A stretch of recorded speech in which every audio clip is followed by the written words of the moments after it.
Yesterday, Twitter suspended the account of Project Veritas, James O'Keefe's great site that goes undercover and investigates the people that the mainstream media won't investigate. And they censored him. Well, have we got James? Bring that man on. Let's let him tell the story. O'Keefe, you got in trouble again. I told you to stay out of trouble. Well, I'm doing journalism, so that's a criminal offense. Yeah, I'll say. Yeah. So explain, I should, just so people know, Project Veritas is an organization dedicated to investigating corruption, dishonesty, waste, and fraud in public and private institutions. And James is the author of American Pravda, My Fight for Truth in the Era of Fake News. Tell us what happened. Oh, where do I begin? A whistleblower comes to us inside of a company called Pinterest, which is a big tech company. It's a $13 billion company who had a recent IPO. And this is a whistleblower. This is someone who was willing to lose his job. He knew the risks. He gave us secret documents. And since I'm on the Daily Wire, one of the pieces of information in this document, I have the document in front of me, internal employees at Pinterest were calling Ben Shapiro a white supremacist. I was just talking about this, yeah. And they put Ben Shapiro, the words Ben space Shapiro space Islam or Muslim, any of those combination of words on what they call an STL or a sensitive terms list. And he shared screenshots of employees working at high level in the company, talking about how they would censor any content mentioning Ben Shapiro. So there's this information. There's also information that Live Action, the largest pro-life organization, the biggest pro-life media organization, they actually consider them to be pornography. Oh, and also other websites, PJ Media, Zero Hedge, all porn. So we reach out for Pinterest for comment on Monday afternoon, and Pinterest scrambles to try to cover this information up and removes Live Action from the porn domain block list before we publish the story. We publish the story. The story blows up, Drudge links to the video, and then Pinterest then places Live Action back onto the porn domain block list. And then after that happens, Pinterest just bans Live Action.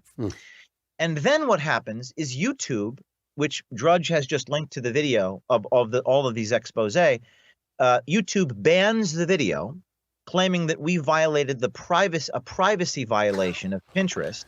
And then what happens is Twitter censors us publishing the video. So YouTube bans the video, and then Pinterest informs this young man who blew the whistle that he's been placed on administrative leave. So they didn't actually fire him. They placed him on, and I think the reason why they didn't fire him is because they know that they have a lawsuit on their hands if they fire him for blowing the whistle on what has occurred. So an extraordinary series of events. That is absolutely amazing. It is absolutely amazing that social media is ganging up on you to keep you from exposing social media from ganging up on conservatives. I mean, it's George Orwell. It really is. They've lost their minds, but really not. I mean, it's a strategy, right? They are trying to silence us before the 2020 election. They want conservatives. Well, his name is Eric Cochran. I mean, he's a hero. We just published an interview with him. He did go on the Tucker Carlson show last night. And what's extraordinary, you listen to this guy, Eric, is he says, I don't care about, he was making hundreds of thousands of dollars a year working. And I gave it all up because he wants to draw out a dozen people like him to do what he did. And if you listen to Eric talk, Eric says, this is the watershed moment. He says, this is the moment. He says, it's all happening. I've been doing this for 10 years. I've never had YouTube take down one of my videos. And I covertly film people. I leak documents. That's what investigative journalists do. But now what's happening is that the tech companies are putting down the gauntlet and saying, no, this is a bridge too far. You're throwing the stone in Goliath's eye and it's hurting us too greatly. And they would never do this to the New York Times. They would never do this to the Washington. Those guys publish secret documents all the time. Right. They publish secret documents into state secrets. They publish, I don't know, the documents on you and I. But that's not what this is about. This is about putting the line in the sand.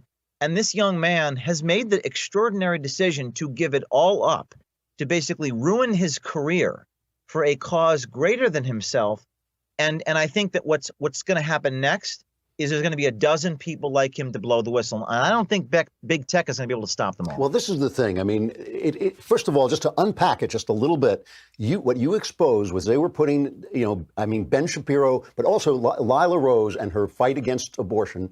They put her as a porn site. I mean, that's an amazing thing. So porn site legitimately banned from Pinterest, and they put her on a porn site. You expose that, and they shut you down. I mean, this is an amazing. So truth is stranger than fiction.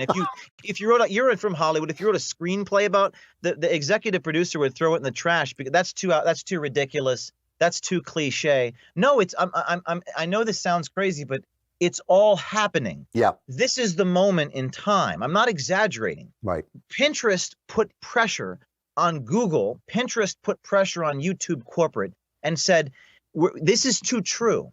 And just like from that movie, The Insider, that's a metaphor for what's happening because this guy's an insider. When Al Pacino says, the more true it gets, the worse it gets. He sits, he talks. He courageously blows the whistle. We publish the information in a responsible way. I'm not an opinion guy. I'm not a pundit. Right. I just published facts that the public had a right to know. And I can't go to the New York Times, the Washington Post, because those guys hate my guts so much that they put their hatred and their passion for politics and party over the First Amendment. Right. And the only place I have to go is YouTube, and YouTube takes me down. And do you see those blue checkmark guys on Twitter giving a crap about this? No. Yeah. They say off with his head. The Intercept, which is the entire purpose of the Intercept, is to publish secret documents. Yeah. Is saying Facebook needs to ban O'Keefe. This is the moment. And this is the moment in time. All they had to do was say, you know what? We were wrong. We shouldn't have done this. We won't do it anymore. That's all they had to do. They could have just changed the policy and let Lila Rose have a place on Pinterest. But instead, they go after you. It is incredible. And it is also incredible because it's happening all over, James. I mean, it's happening at very, very big levels. What's amazing about this is these guys, I mean, look, you are a powerful company because of what you do, but you're not a massive corporation like these guys. I mean, these are massive corporations ganging up on an independent voice, which is putting forward provable facts. I mean, everything you had was on video. You have the guys showing it. You show the documents. It's an amazing thing. There's a corporation silencing an independent voice that's telling the truth. That's the whole story. I mean, well, what Eric Cochran says in response to that is he says, hopefully it shakes people awake. I think it's a very powerful. It's like that righteous indignation that Andrew Breitbart, the title of his book, which itself was a quote from Ida Tarbell, the muckraker from the 1890s and 1900s.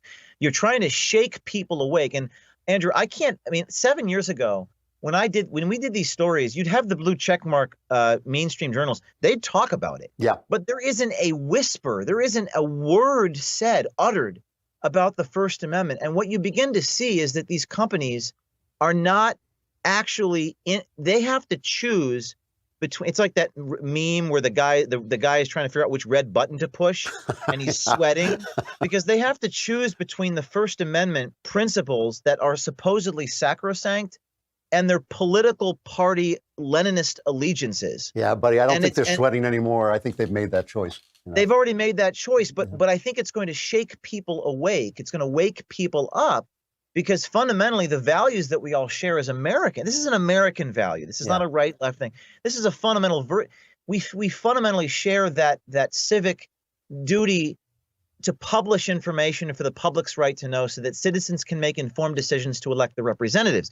And if journalists and the Fourth Estate are going to decide we want to protect the big corporations who censor the First Amendment, now this is the moment, this is the event horizon that we have passed. And I'm very inspired by what Eric has done. Hey, O'Keefe, I'm proud of you, brother. You're doing a great job. Thank you for coming on and talking about it. I appreciate it. Thank you. All right, we'll talk to you again.